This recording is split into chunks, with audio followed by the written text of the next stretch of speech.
안녕하세요. 길다면 길고 짧다면 짧은 7년 동안의 결혼 생활을 끝마친 이혼녀입니다. 저는 결혼만 하게 되면 앞으로 남은 인생 행복하게 보낼 수 있을 거라고 생각했어요. 하지만 결혼을 한다고 해서 다 행복해지는 건 아니더라고요. 서로 다른 둘이라서 좋은 것도 있었지만 안 좋은 것도 그만큼 많았어요. 결혼은 현실이라고 신중하게 생각하라고 했지만 이건 실제로 겪어본 사람만 알 수 있겠더라고요. 결혼 얘기가 오갈 당시엔 주변에서 제게 뭐라고 조언을 하든 들리지 않았어요. 이 사람만 제 곁에 있어주면 어떤 길이든 꽃길처럼 같이 걸어나갈 수 있을 것 같았으니까요. 하지만 현실은 너무 가혹했고 절대 호락호락하지 않았어요. 자신의 인생에서 주인공은 오직 자기 자신뿐이라는 말이 있잖아요. 그래서 저는 항상 로맨스 드라마 속 여주인공을 꿈꿔왔었어요. 정신을 차려보니 저는 배역 이름도 대사도 없는 단역에 불과했지만요. 제 결혼 생활을 굳이 드라마에 비유해보자면 막장 드라마가 제일 잘 어울렸어요. 막장 드라마 주인공 같은 제 이야기를 지금부터 여러분들께 들려드릴게요. 저는 평범한 중소기업에 다니고 있던 월급쟁이 회사원이었어요. 안전한 게 세상에서 제일 좋다고 생각했던 전 남 밑에서 일하면서 매달 정해진 날에 제때제때 월급을 받는 생활에 굉장히 만족하고 있었어요. 당시 결혼할 마음이 없었지만 하게 된다면 저와 똑같은 월급쟁이랑 하고 싶었어요. 저는 결혼을 일찍 하고 싶은 마음이 없었기 때문에 성인이 되어서는 연애를 하지 않았어요. 연애한다고 해서 다 결혼을 하는 것은 아니지만 혹시나 실수라도 하게 될까봐 미리부터 겁을 먹고 걱정스러운 마음에 시작조차 하지 않았죠. 그러다 평소에 전화를 하지 않던 친구가 무슨 급한 일인지 제게 전화를 했더라고요. 대뜸 소개팅에 나갈 사람이 없다고 제발 한 번만 나가달라고 사정을 하는 거예요. 수진아, 나 부탁이 있는데 들어줄 수 있어? 아니, 꼭 들어줘야 해. 모레 소개팅이 하나 있는데 원래 가려던 애가 갑자기 펑크 내는 바람에 혹시 네가 대신 가주면 안 될까? 싫어, 안 나갈래. 나 원래 소개팅 같은 거 안 하는 거 알잖아. 다른 애한테 부탁해봐. 왜 미니 있잖아. 미니한테 부탁해보면 되겠네. 펑크낸 애가 미니야. 내가 너 소개팅 싫어하는 거 아는데 진짜 부탁할 사람이 너밖에 없어. 딱 한 번만 나가주라. 다음부턴 이런 부탁 안 할게. 응? 제발. 소개팅 특유의 어색한 분위기가 정말 싫은데 진짜 나밖에 없어? 부탁할 만한 다른 애 더 없어? 없어, 너뿐이야. 그러니까 제발 한 번만 나가주라. 응? 그냥 차 한 잔만 하고 온다고 생각해. 그 자리에만 나가주면 너가 무슨 행동을 하든 상관없어. 진짜지? 나 진짜 너네 만나듯 편하게 한다. 내가 무슨 행동을 하든 정말 상관없는 거 맞지? 진짜 내 마음대로 해버릴 거야. 그렇다니까. 편하게 아무렇게나 있다가 와. 가주는 것만으로도 나는 너무 고맙다 진짜. 어쩔 수 없이 처음이자 마지막이라는 생각으로 소개팅에 나갔다가 남편을 만나게 됐어요. 친구가 말하길 상대가 사업하는 남자라길래 전혀 관심이 없었어요. 사업한다고 늘 잘 될 거라는 보장도 없고 상승이 있으면 하락도 있는 법이니까요. 그래서 저는 정말 간단하게 차 한 잔만 마신다는 생각으로 아무 생각 없이 나갔어요. 아무 생각 없이 나가니까 떨리지도 않고 말도 술술 잘 나오더라고요. 오히려 망설임 없이 자신의 말에 대답하는 저를 보고 남편은 마음에 들었나 봐요. 저한테 차 다 마신 것 같으니까 카페에 나가서 간단하게 저녁을 먹자고 하더라고요. 어차피 저는 당장 집에 가서 할 것도 없으니까 별다른 뜻 없이 그러겠다고 했었어요. 카페에선 몰랐는데 저녁 먹으러 갔을 때 사람이 되게 매너가 좋고 뭐든 최대한 저한테 맞춰주시려고 신경 쓰는 모습이 제 눈에 보이더라고요. 그리고 돈 좀 벌면 종업원들한테 막대하지 않을까 했는데 종업원들한테 부탁할 때도 엄청 친절하게 말해서 저는 남편에게 되게 호감스러운 면을 많이 발견하게 됐어요. 하나 아쉬웠던 건 아무래도 사업을 한다는 점이었는데 그래도 사람은 성격이 좋은 게 최고니까 그 정도는 가볍게 넘어갈 수 있었던 것 같아요. 저희는 그렇게 2년 정도 짧지 않은 연애를 하고 결혼했습니다. 매일 데이트를 끝마치고 헤어지는 길이 아쉬웠는데 이젠 같은 집을 향해 가니 너무 좋더라고요. 5년 정도는 정말 신혼분위기 내면서 연애할 때보다 더 달달한 결혼 생활을 보냈던 것 같아요. 저는 그때까지만 해도 어리석게 이 행복이 영원할 줄만 알았어요. 그러다 한참 잘 되고 있던 남편의 사업이 한순간에 망하게 된 거예요. 남편 말에 의하면 직원 한 명이 회사 공금을 몰래 뒤로 싹 다 빼돌려서 그렇게 됐다고 하더라고요. 믿었던 직원에게 배신당한 충격에 남편은 꽤나 오랫동안 술에만 의지하며 살았던 것 같아요.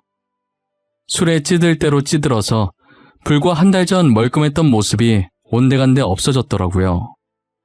제가 출근한다고 일어나면 술에 쩔어서 자고 있고 퇴근하고 오면 술에 쩔어서 들어오는 게 반복됐어요. 그러더니 한날은 예전처럼 멀끔한 복장으로 잠시 나갔다 오겠다고 하는 거예요.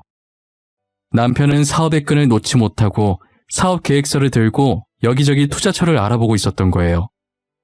저는 그 모습을 가만히 쳐다만 보다가 남편이 너무 하고 싶어 하길래 제가 이제껏 모았던 돈을 줬어요. 여보, 그게 그렇게 하고 싶어? 그럼 급한 대로 이 돈이라도 가지고 해. 지금까지 내가 모았던 돈이야. 내 전 재산 지금 당신한테 바치는 거야. 그 대신 이번이 처음이자 마지막이다. 알겠지? 고마워. 진짜 고마워. 내가 잘 되면 꼭 갚을게. 이번엔 진짜 잘할 수 있어. 나 믿지? 나 당신 실망시키지 않을게. 보란듯이 성공해서 사모님 소리 듣게 해줄게. 사모님 소리는 바라지도 않으니까 일단 이 돈으로 잘해봐. 나도 당신 응원해. 평소에 하던 대로만 하면 다시 일어날 수 있을 거야. 그러니까 너무 기죽지 말고 시작해봐. 여보, 진짜 고마워. 나 정말 당신이랑 결혼하기 잘한 것 같아. 오늘 당신한테 진 빚 어떻게 해서든 내가 꼭 다 갚을게. 남편은 제 통장을 받아들고 미안하고 고맙다면서 저를 안고 울더라고요. 그 모습을 보고 있으니 얼마나 짠하던지. 그동안 사업하는 남편을 봐오면서 늘 성실한 모습을 보였기에 모아둔 돈을 망설임 없이 줄 수 있었던 것 같아요. 이제껏 남편이 사업하는 동안 허튼 짓 한 걸 본 적이 없었거든요. 그래서 새롭게 시작하면 꼭 다시 일어날 수 있을 거라고 굳게 믿었었어요. 하지만 남편의 사업은 처음 했었던 사업처럼 쉽게 되지 않았고 결국 또 망하게 되었죠. 그런데 문제는 남편이 저 몰래 집을 담보로 대출까지 받아서 사업을 한 것이었더라고요. 여보, 이게 뭐야? 우리 집이 왜 경매로 넘어가? 당신 혹시... 아니지? 설마 우리 집 담보로 대출 받은 거야? 여보, 미안해. 나도 잘해보고 싶어서 그랬던 거야. 당신이 준 돈으로는 부족하더라고. 그래서 그렇게 한 건데 이렇게까지 될 줄은 몰랐어. 그랬으면 나한테 먼저 말했어야지. 이렇게 중요한 일을 당신 혼자 결정하면 어떡해? 이 집 당신 혼자 사는 집도 아니잖아. 만약에 집 넘어가면 당장 어디로 가냔 말이야. 결국 집은 경매로 넘어가게 되었고 저희는 빈털터리로 겨우 발 뻗을 수 있는 단칸방에서 다시 시작했어요. 아직 저희 사이에 아이도 없고 둘뿐이니까 언제든 원래의 삶을 되찾을 수 있을 거라 생각했어요. 저는 남편에게 안정적으로 제때 월급이 들어오는 회사에 취직을 하라고 권했었어요. 하지만 남편은 첫 사업으로 한번 돈맛을 보느라 그런지 사업을 포기 못하겠다고 하더라고요. 더 이상 사업할 돈도 없으면서 다음 사업 뭐 할지 생각하고 있더라고요. 저는 어렸을 때부터 주얼리에 관심이 많았었어요. 그래서 당시 회사 다니면서 취미로 액세서리를 만들었는데 돈 될 만한 게 뭐 있을까 한참을 찾다가 뛰어난 솜씨는 아니지만 직접 만든 액세서리를 팔아서 몇 푼이라도 더 벌자는 생각을 했어요. 젊은 사람들 사이에 SNS가 한참 유행이었던지라 저는 SNS를 이용해서 액세서리를 팔고 있었어요. 직접 손수, 팔찌, 목걸이, 귀걸이를 만든 후 그 완성품을 찍어서 SNS에 게시물을 올려 하나씩 팔았었죠. 아무래도 제가 하나하나 일일이 만들어야 하는 수작업 제품이다 보니 하루 종일 회사에 있다가 퇴근하고 집에서 만들려고 하니 시간이 나지 않더라고요. 그래서 주말에 몰아서 만들고 평일에 하나씩 업로드해서 팔았었어요. 역시 뭐든 인맥이 중요한 건데 제가 인맥이 없어서 처음 시작부터 잘 될 리가 없었어요. 당시 제 계정 팔로워 수가 적어서 인형 눈알 붙이는 것보다는 못 벌었던 걸로 기억해요. 다시 집을 되찾기엔 매출이 너무 저조해서 접을까 생각도 했었지만 한 달에 5만 원이라도 더 벌 수 있으니 꾸준히 시간 내서 계속하고 있었어요. 그러다 제가 평소처럼 새로운 액세서리를 만든 후 사진을 찍어 짧은 코멘트와 함께 판매글을 올리고 예전 게시물 댓글 관리를 하고 있었는데 유독 한 제품에만 댓글이 엄청 달려있는 거예요. 혹시나 그 제품에 문제가 있는 건가 싶은 무서운 생각이 들면서 댓글 눌러보기가 무서워지더라고요. 그런 생각을 하는 와중에도 댓글은 계속 늘어나고 있길래 떨리는 손으로 댓글을 클릭해보았어요. 알고 보니 유명한 인플루언서가 제 귀걸이를 착용하고 제 계정 아이디를 적어놓은 거예요. 인플루언서의 글을 보고 사람들이 똑같은 제품 다시 판매해주면 안 되냐는 댓글을 달고 있었던 거죠. 그 제품뿐만 아니라 그 전에 올렸었던 제품들까지도 댓글이 달리기 시작했어요. 이게 무슨 일인가 어안이 벙벙했지만 제가 맞는 액세서리를 찾아주니 기분이 너무 좋더라고요. 저는 인플루언서 분께 너무 고맙다고 보답으로 소정의 선물을 드리고 싶다고 연락드렸어요. 희정님께서 제가 만든 귀걸이를 착용해 주셔서 덕분에 주문량이 많이 늘었어요. 너무 감사한 마음에 뭐라도 보답해드리고 싶어서 이렇게 연락드렸어요. 저는 보답하라고 한 거 아니에요. 제가 사장님 귀걸이를 몇 개 샀었는데 너무 이쁜 거예요. 그런데 사람들이 많이 모르는 것 같아서 좋은 곳이 있다는 걸 아셨으면 하는 바람에 글 적은 거였어요. 보잘것없는 저희 제품을 이렇게까지 아껴주셔서 정말 감사합니다. 제가 너무 감사해서 희정님께 소정의 선물을 꼭 드리고 싶은데 받아주시면 안 될까요?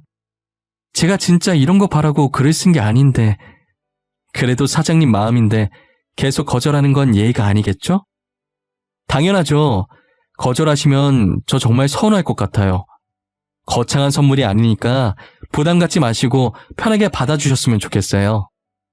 인플루언서 분께 고마운 마음을 담아서 액세서리 몇 개를 더 만들어서 선물로 보내드렸어요.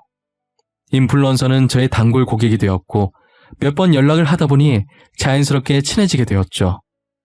덕분에 매출이 많이 올라서 월세긴 했지만 단칸방에서 오피스텔로 옮길 수 있게 되었어요.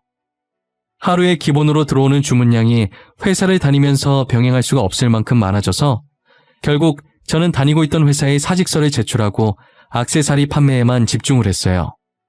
남편은 사업 실패 이후 일해서 돈 벌 생각도 안 하고 줄곧 집에서 술만 마셔댔어요. 집에서만 마시면 모르겠는데 제가 벌어온 돈으로 유흥까지 빠지기 시작한 거예요. 한날은 남편이 평소처럼 밖에서 술을 마시고 집에 들어왔는데 여자 향수 냄새가 진동을 했죠. 저는 100번 양보해서 스트레스 풀 곳이 없으니 한두 번 정도는 갈 수 있다고 생각했어요. 제가 별말 하지 않으니 그래도 된다고 생각한 건지 거기서 만난 여자랑 바람을 피우고 있더라고요. 유흥에 빠졌다는 건 애진장이 알고 있었지만 바람 피고 있다는 걸 전혀 몰랐었어요. 남편에 대한 믿음으로 의심조차 하지 않다가 상간녀가 저희 집까지 찾아오고 나서야 알게 되었죠. 그런 곳에서 만난 여자라 그런지 당돌하게 저한테 찾아와서 이혼을 해달라는 거예요. 어찌나 당당하던지 제가 남편을 뺏긴 사람이 아니라 뺏은 사람인 줄 알겠더라고요. 처음엔 남편이 꽃뱀한테 잘못 걸렸구나라고 생각해서 돌려보내려고 했는데 여자가 남편과 만나고 있는 중이라는 증거 사진들을 보여주더라고요. 저는 사진들을 보자마자 화가 나서 온몸이 떨리기 시작했고 동공이 흔들리더라고요. 여자는 제가 손을 떨며 사진을 들고 있자 코웃음을 한번 치더니 이혼 잘 생각해보라고 하고 가더라고요. 지금 나랑 뭐 하자는 거야? 내가 당신 옷에서 여자 향수 냄새 나도 아무 말 안 했어. 내가 호구라서 아무 말 안 한 줄 알아? 그렇게 좋으면 내가 이혼해 줄 테니까 그 여자랑 살지 그래? 여보, 미안해. 잘못했어. 잠깐 실수한 거야. 그러니까 한 번만 봐줘, 어? 나는 사업 실패했는데 당신은 이렇게 잘 되는 거 보니 내 자신이 너무 한심해서 잠깐 방황했었어. 내가 당신 이러는 거 언제까지 봐줘야 하는 건데? 다른 회사라도 다니라고 몇 번이나 말했잖아. 왜 이렇게 사업을 포기 못해서 안 다닌 건데. 집까지 잃어봤으면 포기할 줄도 알아야지. 진짜 이번엔 성공할 수 있을 것 같았단 말이야. 딱 느낌이 왔었다고. 당신이라도 나를 믿어줘야 하는 거 아니야? 다른 사람은 몰라도 당신은 믿어줘야지. 나는 절대 반대야. 다시는 이렇게 빈털터리로 쫓겨나고 싶지 않아. 그러니까 사업 포기하고 당장 그 여자나 정리해. 아니면 당신이랑 나랑 갈라 살 거니까. 알겠어? 남편이 바짓가랑이 잡고 비는 바람에 마음이 약해져서 한 번은 눈 감아주기로 했어요. 저는 저의 단골 고객인 인플루언서에게 남편과 있었던 일을 말해주었어요. 언니 동생 하는 사이이기도 하고 마땅히 털어놓을 곳이 없었거든요. 제 얘기를 듣고 대신 화내주면서 걱정되는 마음에 충고도 해주더라고요. 언니, 처음이 어렵지 두 번째는 쉬워. 그러니까 늘 의심하고 또 의심해봐. 돈은 넉넉하게 주지 말고, 알겠지? 그냥 돈을 안 주면 안 돼? 돈이 있으니까 그런 짓 하고 다니는 거 아니야. 어떻게 그래? 너무 불쌍하잖아. 우리 그이 사업 실패하고 인맥도 다 끊겨버려서 스트레스 풀 만한 게 술밖에 없어. 그러니 술이라도 마시게 해줘야지 어쩌겠어. 언니도 가만 보면 참 답답해. 나 같으면 진작 이혼하고 혼자서 편하게 살았어. 돈 안 벌면서 술만 퍼먹고 바람까지 피는 남편 뭐 이쁘다고 같이 사는지 모르겠네? 미우나 고우나 그래도 내 남편인데 이쁜 구석은 없어도 억지로 찾아서 이뻐해줘야지. 나 아니면 그 사람 누가 이뻐해주겠어? 안 그래? 안 그래. 언니 시어머니나 그 바람난 여자가 이뻐해주겠지. 진짜 의심의 끈 놓지 마. 또 그 짓거리하고 다닐지 누가 알아. 남편 절대 믿지 마. 저를 대신에 화내주는 인플루언서를 보며 웃겨서 조용히 웃었는데 어떻게 들은 건지 지금 이 상황에 화내도 모자랄 판에 웃음이 나오냐고 저만 혼났어요. 전화를 끊고 나니 처음은 어려워도 두 번째는 쉽다는 말이 계속 마음에 걸리더라고요. 그런데 얼마 지나지 않아서 인플루언서 말처럼 남편이 또 다른 여자와 바람을 피고 있더라고요. 남편이 최근 들어서 정신 차린 건지 취업 준비한다고 멀끔한 복장으로 밖에 나갔었어요. 저는 다시 처음 만났던 때로 돌아온 것 같은 남편의 모습에 흐뭇했어요. 평소에 제가 눈치가 정말 없는 편이거든요. 하지만 여자의 촉이라는 게 정말 무서운 거더라고요. 겉보기엔 아무런 문제가 없어 보이는데 어딘가 이상하게 찝찝한 기분이 드는 거예요. 평소에 잘 보지 않았던 남편의 휴대폰을 그날따라 꼭 봐야 할 것 같다는 생각이 들었어요. 알 수 없는 긴장감에 심장이 엄청 뛰길래 괜히 남편한테 들킬까봐 손으로 부여잡고 자는 척했어요. 남편이 자는 것을 확인하고 협탁 위에 올려져 있던 휴대폰을 몰래 들고 나와 확인하기 시작했어요. 혹시나 도중에 남편이 깰까봐 나오면서 소리 안 내려고 발가락에 얼마나 힘을 주고 있었는지 몰라요.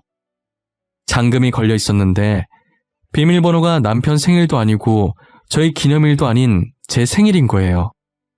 잠금 해제되는 순간 비밀번호를 아내 생일로 해놓는 사람인데 제가 괜한 의심을 한 건가 미안했어요.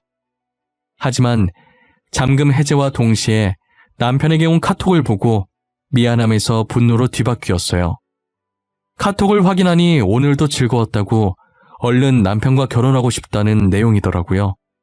너무 화가 난 나머지 눈물이 차올라서 화면이 제대로 보이지가 않는 거예요. 소매로 대충 눈물을 닦고 떨리는 손으로 카톡방에 들어가서 대화 내용을 저장해서 저한테 보내놨어요. 뒤에서 이런 짓 하고 다니는지도 모르고 그동안 남편을 믿어준 제 자신이 너무 비참해지더라고요. 처음 대화했던 날짜를 보니 저번에 걸렸던 여자와 비슷한 시점에 만나고 있었더라고요. 둘을 동시에 만나면서 저한테 걸린 여자와는 정리하고 지금 여자와는 저 몰래 계속 만나고 있었던 거죠. 상간녀와 결혼까지 약속했길래 저는 꼭 그 둘의 약속을 지켜주고 싶었어요. 그래서 사람을 시켜 둘이 만나고 있다는 증거들을 하나씩 모아두기 시작했죠. 당시 저는 어떻게 하면 이걸 시원하게 터뜨릴 수 있을까 하는 생각만 하면서 살았던 것 같아요. 그러던 와중에 시어머니께서 아무런 연락도 없이 저희 집에 방문하신 거예요. 들어오자마자 집골이 이게 뭐냐부터 시작해서 이래서 귀한 아들 맡기겠냐고 난리치시더라고요. 사업 망하고 빈털터리로 집에서 저러고 있어도 자기 아들이라면서 남편한테 잘하라고, 못 본 사이에 얼굴이 안 좋아졌다면서 남편 양볼 감싸주며 유난을 떨고 있더라고요. 그 꼴을 보고 있자니 둘 다 제 집에서 확 내쫓고 싶었어요. 그러더니 대뜸 저한테 돈 좀 버는 것 같은데 모아둔 돈 있으면 달라고 하시는 거예요. 내가 듣자 하니 요즘 둘째가 귀걸이, 목걸이 만들어서 돈 좀 번다며? 그럼 모아둔 돈 꽤나 있을 것 같은데. 그치? 어머님, 그래서 저한테 하시고 싶은 말씀이 뭐예요? 돈 내놓으라고 말하시려는 거예요? 죄송한데 제가 모아둔 돈이 없어요. 수익이 꽤 된다고 하던데 모아둔 돈이 왜 없어? 그러지 말고 모아둔 돈 좀 줘봐. 이번에 우리 첫째가 가게 확장 이전을 해야 하는데 돈이 모자라서 그래. 저 진짜 돈 없어요. 어머님이 저한테 돈 맡겨놓으신 것도 아니잖아요. 그동안 남편이 제 돈으로 술 퍼마시고 여자 만나러 다니느라 못 모았어요. 제 말에 시어머니께서는 살짝 당황한 듯 대답을 못하시고 남편을 쳐다보더라고요. 남편도 안절부절 못하고 가운데서 저와 시어머니 눈치만 보고 있는 거예요. 그리고 몇 초 뒤 다시 제게 시선을 돌린 시어머니는 얼굴색 하나 안 변하고 어처구니 없는 말씀을 하셨죠. 얘도 참, 사람이 그렇게 꽉 막혀서야. 남자가 살다 보면 그럴 수도 있는 거지. 너는 살면서 실수 안 하니? 네가 얼마나 들들 볶으면 얘가 바람까지 피워?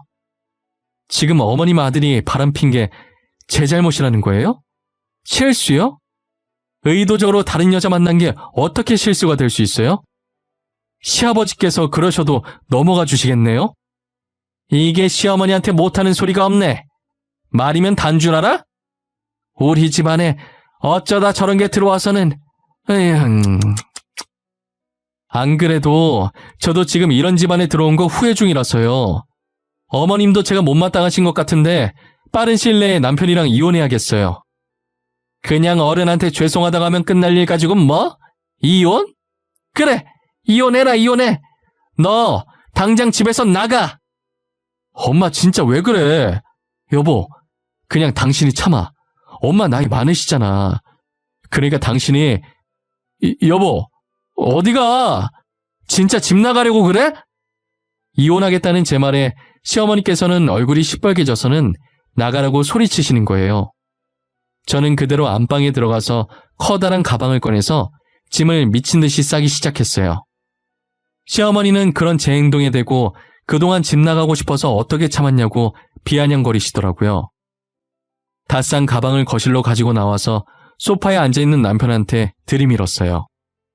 남편은 가방을 받아들고서 시어머니와 함께 이게 뭐냐는 눈빛으로 저를 쳐다봤어요. 저는 아무 말 없이 남편과 시어머니를 일으켜 문 앞까지 갔을 때쯤 둘은 어색하게 웃더라고요. 하하, 둘째야, 말로 하자꾸나 말로. 내가 아깐 정신을 잠깐 놨어. 원래 늙은이들 기분이 오락가락하지 않니? 여기 제 집이에요. 잊으셨나봐요? 당장 제 집에서 둘 다 나가요. 정말 1초라도 더 보고 싶지 않으니까. 경찰에 신고해서 끌려가기 전에 제발로 나가세요. 여보, 내가 미안해. 제발 화 풀어. 어머님 대신 내가 사과할게. 내가 이렇게 무릎도 꿇을게. 그러니까 어머님 말 너무 담아두지 마. 내가 어머님 말만 가지고 이러는 거 아니야. 당신 또 바람 폈더라? 이번엔 결혼까지 약속했던데 이 정도면 실수가 아니라 습관 아니니? 진짜 정 떨어져서 원. 무슨 소리야? 결혼 약속이라니. 나 그때 그 여자랑 다 정리했어. 너가 정리하라고 해서 그때 정리했다고. 만나는 사람 없다니까? 그럼 당신이 매일 만나던 주연이라는 여자는 뭐야? 그 여자 혼자서 너랑 결혼하려고 설레발치는 거니? 그냥 내가 헤어져 줄게. 당신은 주연이랑 살아. 상간녀와 같이 찍힌 사진들을 면전에 던져주니 그제서야 사태 파악이 됐는지 미안하다고 빌더라고요. 시어머니도 그 사진을 보고 남편 옆에서 무릎 꿇더니 손이 발이 되도록 싹싹 비는 거예요. 저는 문을 열어놓고 남편과 시어머니께 당장 나가라고 소리쳤어요. 꿈쩍도 하지 않길래 휴대폰을 들어 경찰서에 전화하는 신용을 하니 그제서야 헐레벌떡 나가더라고요. 그렇게 남편과 시어머니를 쫓아내고 이혼 소송과 상간녀 소송까지 걸었어요. 이 일을 인플루언서에게 말해주니 역시 한번 바람핀 사람은 계속 핀다는 말이 맞다고 난리였어요. 더 확실하고 시원하게 복수해줬어야 하는데 그러지 못한 걸 아쉬워하더라고요. 저도 이런 식으로 증거 사진을 풀려고 했던 건 아니어서 살짝 아쉬웠던 건 맞지만 그래도 지금 이혼해서 속은 후련하다고 했더니 제 속이 후련했으면 그걸로 된 거라고 했죠. 지금까지도 인플루언서 동생 덕분에 제 사업은 여전히 승승장구하고 있어요. 요즘은 다른 인플루언서들도 제 액세서리를 많이 찾아주시더라고요. 이제는 저 혼자서 감당할 수 없을 만큼 커져버려서 회사를 하나 내야 하나 고민 중에 있어요. 하지만 전 남편이 한번 직원한테 배신당해서 사업 망하는 걸 봐온 터라 고민이 되더라고요. 모든 사람들이 배신하는 것은 아니지만 그렇다고 해서 모든 사람들이 믿을 만한 것도 아니잖아요. 인플루언서가 쇼핑몰을 하고 있는 게 있는데 같이 동업하는 게 어떻겠냐고 물어보더라고요. 아무래도 인플루언서가 유명하니까 그 쇼핑몰도 매출이 장난 아니었어요. 자기 쇼핑몰로 들어오면 자기가 알아서 다 해주겠다고 하더라고요. 충분히 생각해보고 연락달라고 하길래 저는 3달 정도 심사숙고해서 같이 동업하기로 결정했어요. 정말 쇼핑몰 직원들이 다 알아서 하고 저는 디자인만 그려서 보내주면 끝이더라고요. 제가 만든 액세서리 수익도 정확하게 오차없이 분배해서 줬어요. 그리고 제가 독립해서 단독 쇼핑몰을 운영할 수 있게 가르쳐 주더라고요. 어느 정도 배우고 나면 저도 따로 쇼핑몰을 하나 내서 운영해 보려고 해요. 인플루언서를 만나게 된 건 정말 제 인생에서 다시 없을 행운이었던 것 같아요. 정말 인플루언서랑 같이 지내다 보니 배울 점이 참 많았어요. 알고 보니 산전수전 다 겪고 그 자리까지 온 거라고 하더라고요. 저번에 제 남편 일로 화냈던 것도 본인 전 남자친구가 그랬었다고 하더라고요. 그리고 원래 사람을 워낙 잘 믿어서 친구들한테 여러 번 배신도 당해보고 난 뒤로 사람 잘 안 믿게 됐는데 이상하게 저한테는 친언니 같은 느낌이 들더래요. 그래서 제 일에 자신의 일처럼 화나고 그랬다더라고요.